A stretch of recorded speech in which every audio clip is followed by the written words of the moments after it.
Hello, I'm Tatum, And I'm Kaylee. and this is Book Talk, soon to be a regular talk on SPHS's Revolution. Check out the link under the video. Yeah. So this month, what are we doing?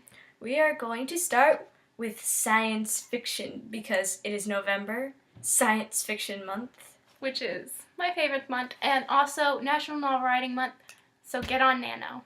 Yes. Okay, Kaylee, would you like to start us off? Okay. Well, this is I Am Number 4 by Pittacus Lore.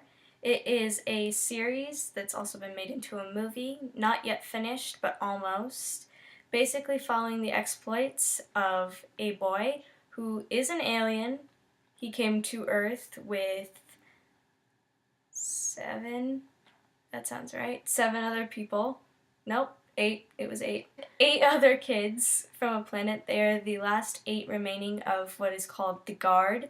They all have superpowers that they use to protect the planet, but they are being hunted down by the Mogadorians, which are the race of aliens that destroyed their planet, and they're out to kill them off so that they can take over Earth. Mm-hmm. And this is about number 4. They all have names that are just their number, and they can only be killed in order. Like the guy in Divergent. Sort of.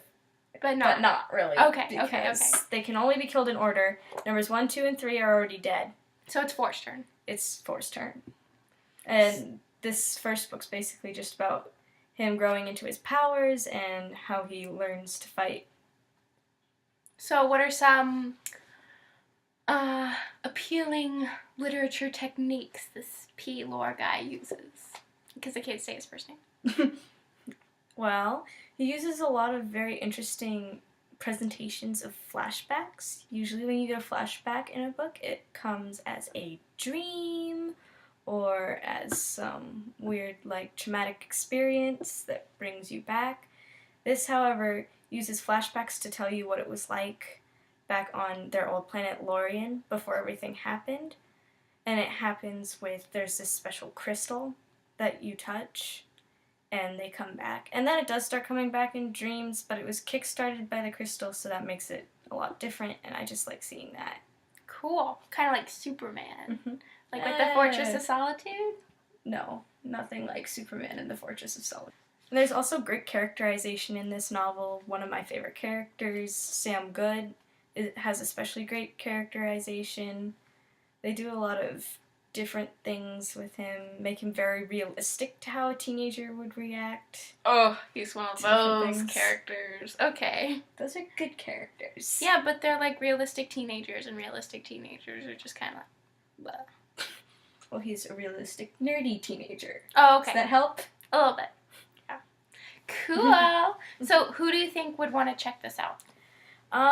Anyone who's really not into the sort of standard, very generic modern science fiction genre that we have these days, with books such as Divergent and The Hunger Games and the Match series, where basically the protagonist is someone who's in a society who doesn't like how the society's working, So falls in love with someone else.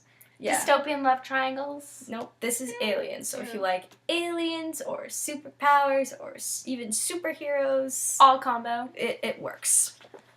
Nice! What about you? What do you have? Well, I totally have a completely different book, which is mostly a compilation of books. So, the Star Wars Essential Reader's Companion is pretty much a book about books.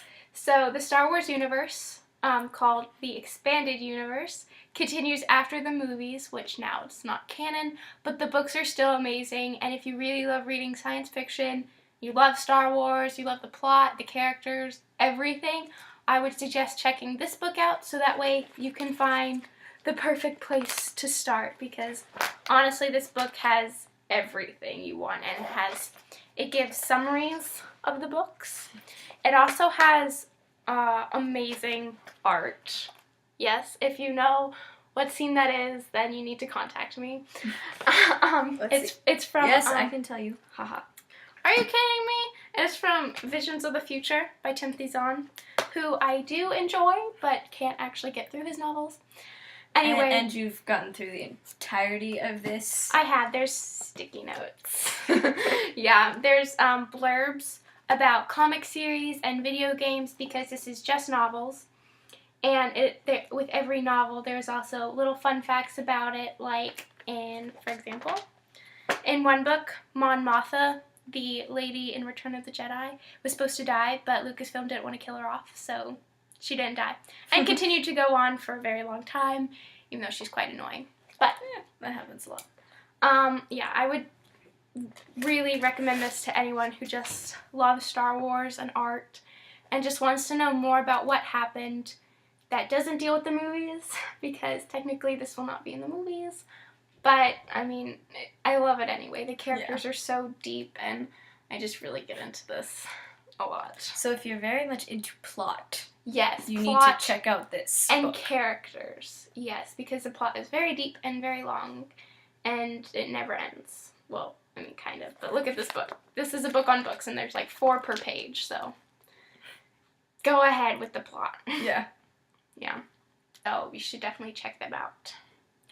So if you want to get these books, you can find, well, I'm not sure about Tatum's, but you can find I Am Number 4 at the school library. You can also find it at Barnes & Noble.